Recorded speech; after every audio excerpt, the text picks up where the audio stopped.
Hæ, þetta Gummi og Dítil Ísland.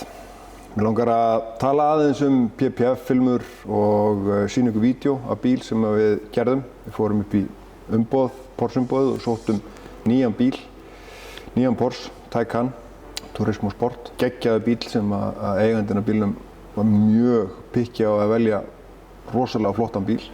Við förum á bílaflutningabílum okkar og sækjum hann til í umboðið og flytjum hann á Selfoss, þar sem höfuðstöðvar okkar eru.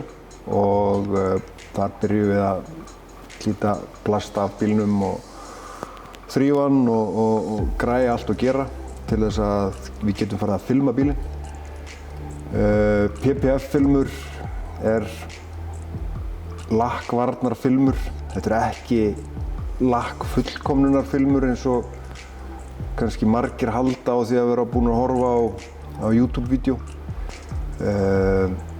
Það er alltaf eitthvað sem hægt er að finna að, hvort það sé málning eða kód eða filma. Það er alltaf hægt að finna einhverju. En aðalega það sem að lakkvarnarfilma eða PPF-filma gerir, það er það að hún ver lakkið við steinkasti og óæskilegum eins og hurðanir og rispum, almennum rispum. Þessi prósess tekur langan tíma og við notum pre-cut filmur. Þannig að við setjum rúlluna í plotter og við skerum þær og þegar við erum búinir að græja allt og gera þá erum við bara með bílinn lagðan niður í svona 2D formi og svo þurfum við að láta filmurnar passa á third dimensional part eða panelin á bílnum sem að við notum vatn og sápu og gufu og alkóhól og alls konar kúnstir, sleikjum filmuna á panelinn til þess að fá hann til þess að festast. Stundum, eins og í þessu húddi, að þá notum við bölkfilmu, þannig að við pre-cuttum hana ekki, hún er ekki forskorin, heldur við leggjum hana niður heila og skerum hana svo eftir meðfram kantinum og pökkum hún svo inn. Við reynum að pakka öllu eins og við getum. Við þurfum að rífa merkina af, þrífa undir þeim, massa undir þeim, þannig að lakkið sé sem best undir. Auðvitað erum við að leggja niður filmu sem er kannski helmingi þykkari heldur en málningin á bílnum og er gúmmíkennd, þannig að hún ver bílinn eins og ég sagði áður við grjótkasti. En líka þá felur hún allt saman sem undir er.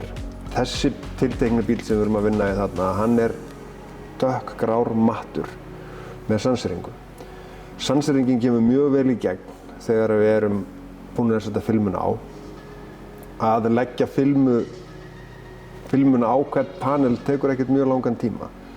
En frágangurinn að pakka, ganga frá og allt það er það sem er mjög tímafrekt.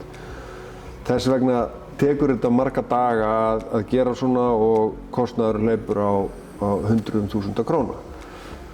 Númer 1 þá er filman mjög dýr. Filma í eitt svona verkefni eru hundruð þúsunda. Þannig að efnið er einn partur af kannski 3.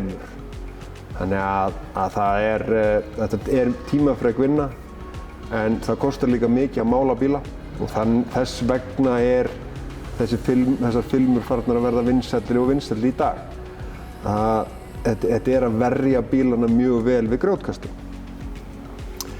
En engu að síður þá er þetta ekki, eins og ég sagði áðan, þetta er ekki fullkomnunar að filma, það er ekkert fullkomnið í þessum heimi.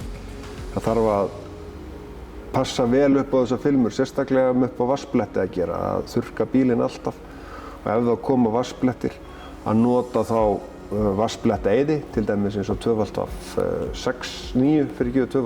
frá G-Technic sem er Water Spot Remover. Til þess að ná öllum vatnsblettum í burtu.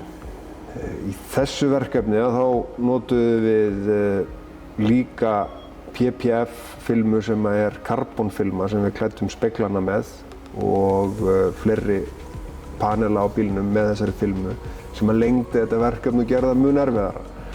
Að pakka svona bílinn með spegli sérstaklega með PPF-filmu er mjög erfitt og Þær filmur þarf að hugsa mjög vel það sést mjög hratt á þeim að þeir eru hrjúfar, þannig að það er að gera að vera með góð efni og við hjá Detail Ísland sérhæfum okkur í að flytja inn hágæða vörur til þess að viðhalda bílum. Þannig að ef ykkur vantar góða vörur þá getið þið fundið það inn á heimasíðunni okkar detailing.is eða detechnic.is.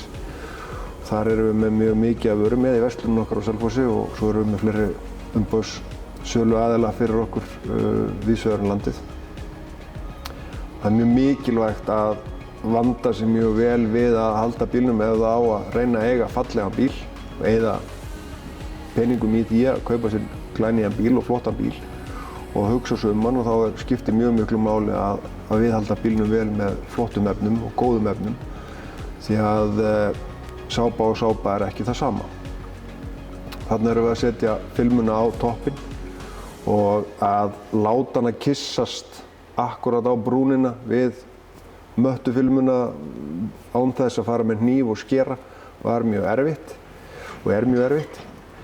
Útkoman út úr þessu verkefni var mjög flott og við vorum mjög ánægðir með hann. Við vorum svo ánægðir með hann að við fengum bílinn lánaðan til þess að fara með hann á bíladaga og við sýndum hann þar, nánast svona frumsýndum hann á bíladögum og við filmuðum í raun og veru allt saman utan á bílnum.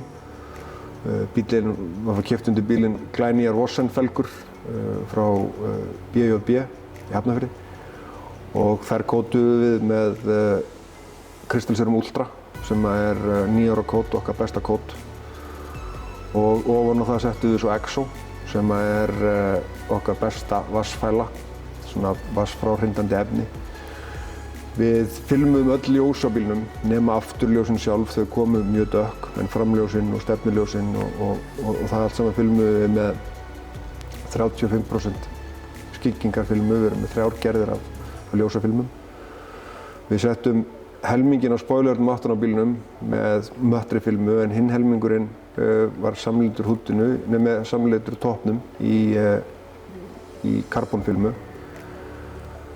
Og þetta þurfti allt saman að skera saman. Ofan á þetta setjum við svo filmukót sem heitir Halo sem er sérstaklega búið til fyrir vínilfilmur, PPF eða RAP og gefur svona vatnsfælu og frá auðveldari þrif og meiri fyllingu í filmuna í svona 1 ár við íslenskar aðstæður ef bíllinn er keyrður sumar, vetur, vor og haust. Við filmum ekki rúður og bíllinn kemur bara með þessum dökku rúðum aftri og engar filmur fram í og kom mjög vel út. Það er ólöglegt að filma bíla fram í, þannig að það er alveg á hreinu, það er bannað. Þú mátt setja filmur á ljósin hjá þér. Skyggingar í þeim veit ég ekki hvort það komið fram í reglugerð en það gerir samt mjög mikinn svip á bíla að fá smá skyggingu í ljósið. Og með þessum nýju LED-ljósum að þá er engin breyting þar á. En við fórum með bílinn líka á bíladaga og hérna sjáum við nokkrar myndir af því hvernig bílinn leit út á sýningarsalnum á bíladögum. Ef þú hefur ekki farið á bíladaga þá endilega hvet ég þig til þess að kíkja á bíladaga. Þetta er stórskemmtilegur viðburður á Akureyri. En ég ætla að láta þetta gott heita, þetta er búið að vera ágætis spjall. En hérna er útkoman frá okkur og þetta, við erum ánægð með þetta. Takk fyrir að horfa, takk fyrir að hlusta.